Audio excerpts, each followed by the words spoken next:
So folks, if you're like me and you missed out on one of the 500 Quadrifoglio GTAs and GTAms, or maybe like me again, that you didn't have a spare 150 grand to spend, well, I was just wondering if you could turn your own car, your own Giulia Quadrifoglio, into a wide body, track focused car, a GTAm clone as it were. A lot of the parts are available. I was just wondering then how much it would actually cost. Does the GTAm represent value for money in being double the cost of a brand new standard car? I'm Ed, and this is Backroad Hero.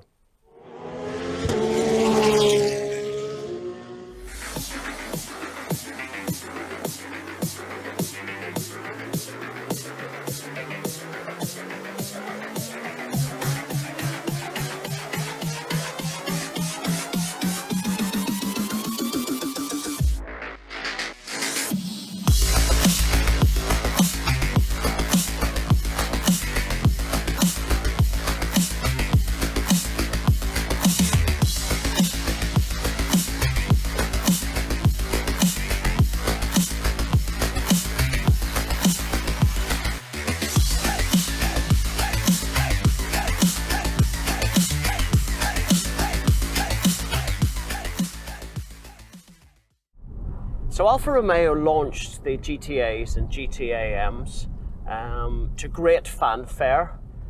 They were well received. They've all sold out. So if you wanted one, I'm really sorry, but they're all gone. But at £150,000 a piece or thereabouts, spec them, and they're a bit more than that as well. You've got to wonder how many people are just buying them because of the plaque that says they're a numbered edition. And the simple fact they've been tinkered with by cyber engineering of Formula One fame, or the fact that they're just stunning to look at. 150 grand is a lot to pay for a limited edition car that's been tweaked, especially when it's double the price of the standard car. Of course, this isn't the first time that a manufacturer has made a limited edition of effectively a track car, track focused version. Porsche have done that with their GT3s all the way back to the 996. In fact, Jaguar did it most recently in the last couple of years with their Project 8 track focused version of the XE, highly modified in fact, and almost 600 horsepower. And in fact it was the Project 8 that knocked the Quadrifoglio off its top dog perch for fastest saloon round the Nürburgring Nordschleife. Now, if any recent history with the Project 8 has got to come to fruition, the same as the GTAs, GTAMs, they were 150 grand when they were new. A couple of years later, they're now changing hands for just south of 100 grand. So that's a £50,000 reduction in only a couple of years. So for those of you that missed out, didn't order a new one, perhaps there's light at the end of the tunnel if you want one of the 500. No doubt you'll find a few on the market at a much reduced premium. Alfa took a time to sell the GTA and GTAM allocation, so don't be thinking that the demand exceeded the availability, as with some limited edition car. Of course, for 150 grand or very close to it, you're into things like the Maserati MC20, etc, etc. So I just thought I would do a little video on creating a GTA or a GTAM clone. The body kits are available out there. They're not cheap and they're great quality. They use Delta Preg. On that note, I've got to thank Koshi Group LLC for allowing me to use their footage of their new body kit available for the Alfa Giulia. GTAs, GTAMs have shed a little bit of weight, 100 kilos in the case of the GTAM and 50 kilos in the case of the GTA. GTAM also has Lexan rear windows as well to help with that. You even have the reduction of seating capacity in the GTAMs. They're a two-seat car. They've substituted a half cage in the rear in place of those. But the GTA is still a usable four-seat car, saves 50 kilos. And I'm sure with the lightweight carbon Kevlar panels, even from the Koshi group, you'll be able to save a little bit on that. Now this video is basically all about creating your own GTA or GTAm clone using various aftermarket parts. It won't ever replace the plaque on the dash that says it's a genuine limited edition car. I've used my experience building my endurance racer, BMW 3 Series, over the last year or so, campaigning that in mini endurance races so far, and doing well with that. If you haven't seen that channel, it's completely different. It's E46 Racer. There's links to it down below. They've got a wider track, 50 mils. They've got wide body to accommodate that. They've got lower suspension, shorter springs, stiffer springs, different damper rates. They've got 20-inch wheels. Ceramic brakes. They've got different front bumper to aid cooling. They've got different diffuser and exhausts and rear spoiler to all help with creating more downforce. What I'll do on this video is I'll walk around the standard car, talk about the differences, and then at the very end we'll add it all up and see if it's all worthwhile or not to basically create your own GTAm clone. So if you haven't done so already, please subscribe to the channel. Hit the little notify bell. I've more content planned in the future. I'm going to look at a purely track focused Giulia, what I would do to turn this car into the ultimate track weapon. I'm going to be looking as well in the day-to-day running, the Giulia, how it's real Jekyll and Hyde personality, something that your wife can take to Tesco's, perfectly safe, drive it in the wet, and how it differs completely between switching from DNA to race mode, etc., like that. So I'm going to give you some sort of idea of what it's really like to live with the Giulia, and the fact that it's completely a Jekyll and Hyde personality. Just going to walk you through a little bit about it. This is just my opinion. I'm not being paid by anyone to put forward products, etc., etc. So this is just a genuine review. So we had a storm here over the last couple of nights, so apologies for the state of the car and the amount of leaves that are hanging around. So basically the GTAm had a 50mm wider track, so 25 mils on either side. What they wanted to do at the front here is increase the air in through the radiators here at the front by around about 10%. So there's a different grille, there is a different bumper surround, and they've increased little intakes at the side here on the grille. They had an extendable diffuser at the front. Obviously this one is just the regular one. The Koshi kit comes with all the various bits and pieces. It even has the ability to leave the original radar sensor in as well for that.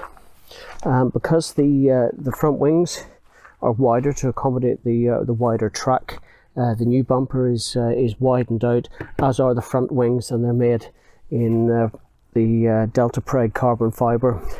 Side skirts are different as well, although I'm not sure I would add those into the mix.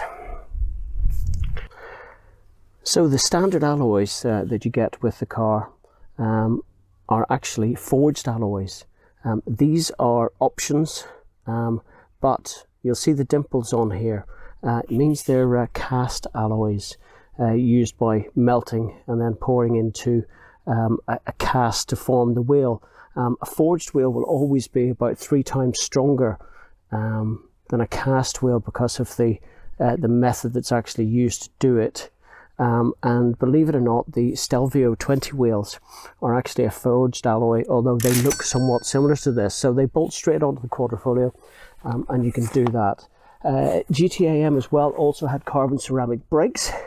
You can specify those from standard from the factory. However, I'd still recommend the steel rotors, even for track work. Standard brakes and calipers are plenty big enough on this. What I have done though is I have modified the pads. Not sure if you can see them in there, and they're stinking anyway. They are the yellow stuff pads from EBC. They're a good mix between road ability, they don't squeal, and they give just as good performance as the standard OEM pads, albeit for a fraction of the price.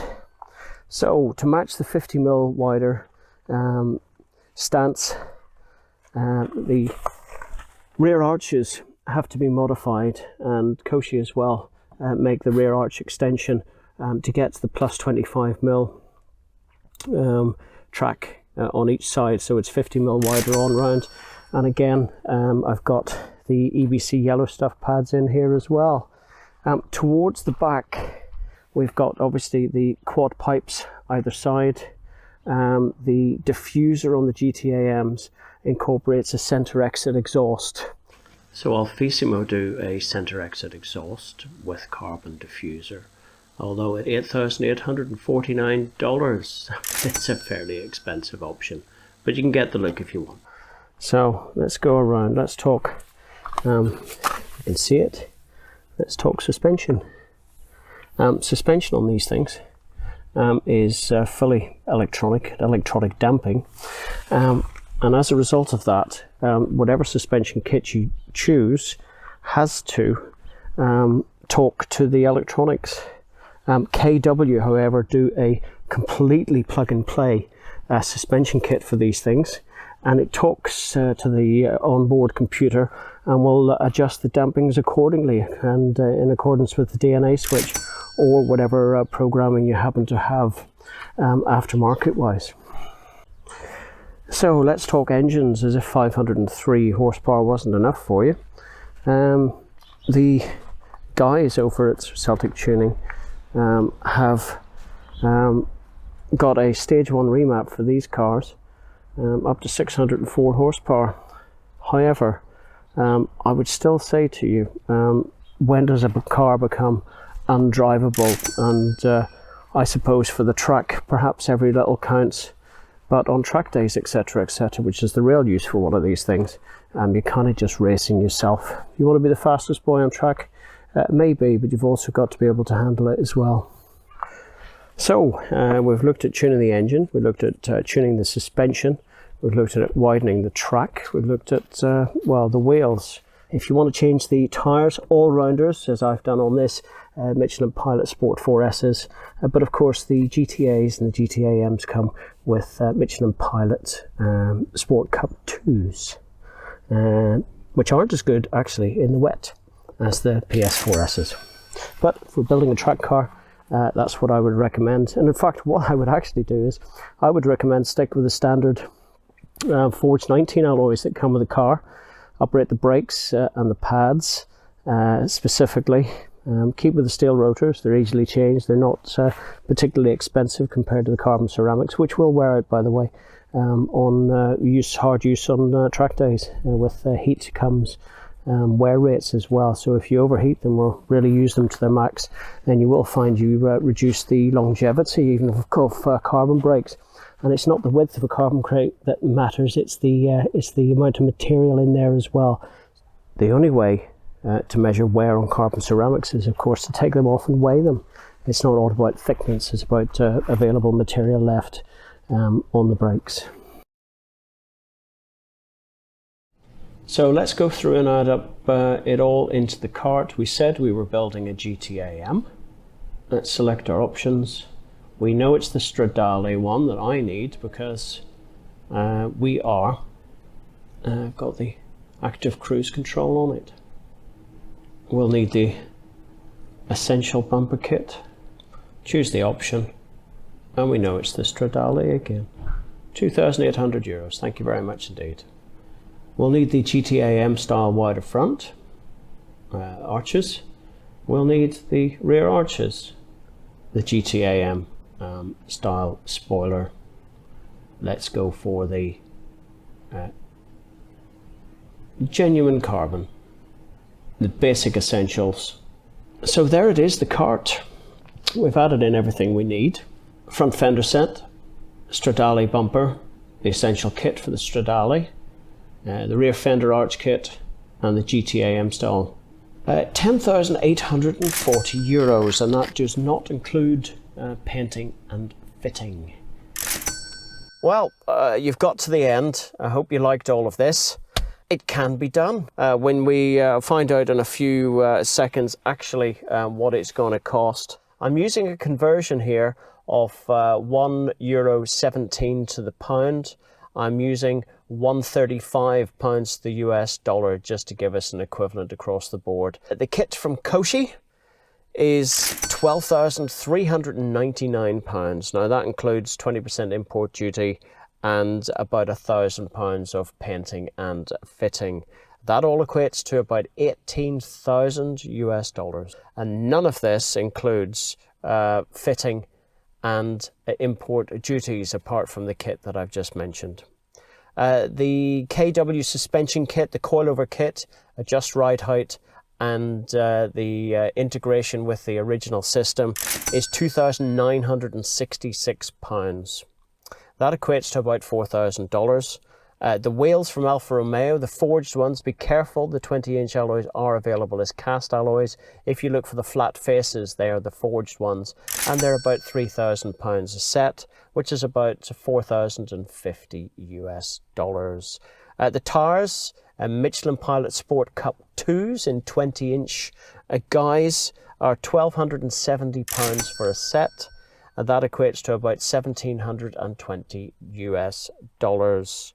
The spacers are £262 or 350 US dollars. The 604 horsepower tune from Celtic Tuning, although other companies are available, is £595 or 800 US dollars. The center exit exhaust and the new diffuser at the rear, all in carbon fibre, is £6,550 or 8,849 US dollars. The cost of all of the modifications that I've mentioned here, without the cost of the car, is £28,042, and that equates to 37,769 US dollars. That's a lot of money. The cost of a used Quadrifoglio, for example, would be about £45,000 and about 60,000 US dollars or thereabouts. That puts this little lot to a total of £73,000 or $98,000 to make this complete car. I know what I would do with £28,000. And it probably wouldn't cost me as much as that. I would buy a fully race-prepared and proven M3. In fact, you can buy them from £22,000 or £23,000 up. I would have an awful lot more fun in that M3 than I would ever do in a modified Giulia Quadrifoglio. Hey, it's my 2 cents worth. This is why my car is going to stay standard. But it's been fun along the way, looking at what's available out there on the tuning scene. Maybe the next video I'll do is looking at a hardcore, track-focused Giulia, full cage, full mods, full suspension, and see where we can go from there. Thanks for watching. All the best now. Bye-bye.